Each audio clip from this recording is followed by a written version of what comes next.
Hi అండి, welcome back to my channel. పిల్లలకి ఎంతో ఇష్టమైన రైస్ మనకి అమ్మలకి చేయడానికి చాలా ఈజీ ప్రాసెస్ అనమాట. టైం కూడా చాలా తక్కువ తీసుకుంటుంది. అదే అండి, అన్ని వెజిటేబుల్ ముక్కలు వేసేసి ఎగ్ ఫ్రైడ్ రైస్ అనమాట. మనము ఏదన్నా వర్షం పడినప్పుడు, సాయంత్రకాలం కర్రీ లేనప్పుడు కూడా చాలా ఈజీగా చేసేసుకోవచ్చు. లంచ్ బాక్స్లో పెట్టినా కూడా బాగా కంప్లీట్ చేసేసుకొచ్చేస్తారనమాట. బాక్స్ అంత బాగుంటుంది. ఈ స్టైల్లో ఒక్కసారి ట్రై చేయండి. ఫస్ట్ కొంచెం ప్యాన్లో ఆయిల్ పోసుకొని ఆ 3 ఎగ్స్ అయితే బీట్ చేసుకున్నాను అనమాట. బీట్ చేసుకొని లైట్గా సాల్ట్ అయితే వేసుకొని జస్ట్ ఆ నూనెలో పోసేసుకొని కొంచెం బాయిల్ చేసుకొని తీసేసాను. కొంచెం నూనె అయితే ఉండిపోతుంది దాంట్లో, దాన్ని కొంచెం యాడ్ చేసుకొని ఇంట్లో ఉన్న వెజ్జెస్ ముక్కలన్నీ తీసేసుకున్నాను అనమాట. కట్ చేసుకొని చిన్నగా capsicum, beans, carrot, onion, cabbage ఇవైతే తీసేసుకున్నాను. మిర్చి అయితే వేయట్లేదు. మీరు పచ్చి బఠానీ ఉన్నా తీసుకోవచ్చు అనమాట. నానబెట్టి ఉడకబెట్టి తీసుకోవచ్చు. బఠానీ కూడా వేసుకోవచ్చు అనమాట. దీంట్లో ఈ రైస్లో లైట్గా సాల్ట్ అయితే వేసేసి ముక్కలన్నీ అలా కదిలించుకుంటూ వేపుకుంటే ఈజీగా తొందరగా వేగుతాయి అనమాట. లిడ్ అయితే క్లోజ్ చేయకూడదు, ఓపెన్ చేసేసి జస్ట్ ఫ్రై మాదిరిగా చేసేసుకోవాలి. ఇలా ఫ్రై లాగా చేసుకుంటే బాగా ఉడకవు, అట్లా అని పచ్చిగా ఉండవు అనమాట. ఫ్రైడ్ రైస్లో తినడానికి ఇలా బాగుంటాయి. అందుకని చెప్పేసి దగ్గర ఉండి సన్న మంట మీద కలుపుతూ ఫ్రై చేసుకుంటూ ఉండాలి. కొంచెం అల్లం వెల్లుల్లి పేస్ట్ అనమాట, హాఫ్ టీ స్పూన్ అయితే వేసాను అల్లం వెల్లుల్లి పేస్ట్. కొంచెం కారం అయితే వేసాను.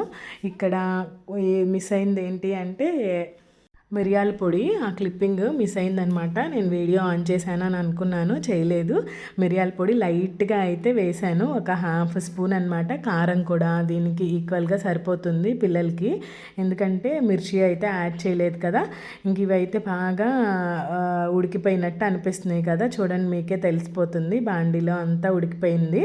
తర్వాత మనం అన్నం ఫస్ట్ అయితే ఉడకపెట్టుకుంటాము. కొంచెం ప్లేట్లోకి తీసుకొని అన్నాన్ని ఫ్యాన్ కింద అయితే ఆరబెట్టేసుకున్నాను అనమాట.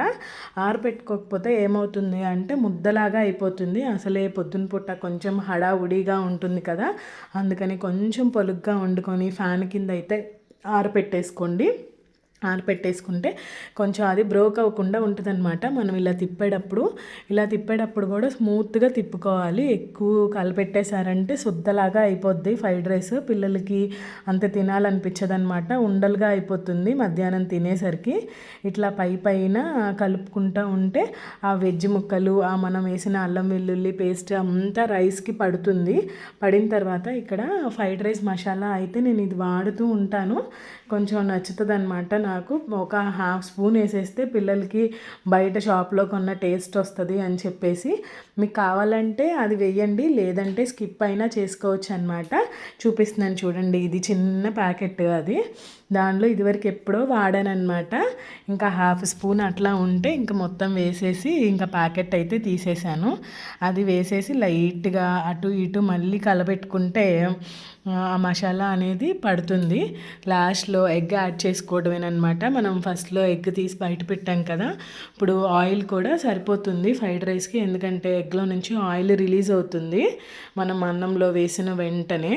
ఇంక ఇలా ఎగ్ వేసేసి కలిపేసుకొని వేడిగా తింటే చాలా బాగుంటుంది అనమాట. ఈవినింగ్ వాన పడేటప్పుడు కానీ అలా చేసుకొని తింటే డిన్నర్లోకి చాలా టేస్టీగా అయితే ఉంటుంది. ఇలా చేసి పిల్లలకి బాక్స్లో అయితే పెట్టండి, సూపర్ టేస్టీ. ఇలాంటి వీడియోస్ కోసం నా ఛానల్ ఫాలో చేయండి.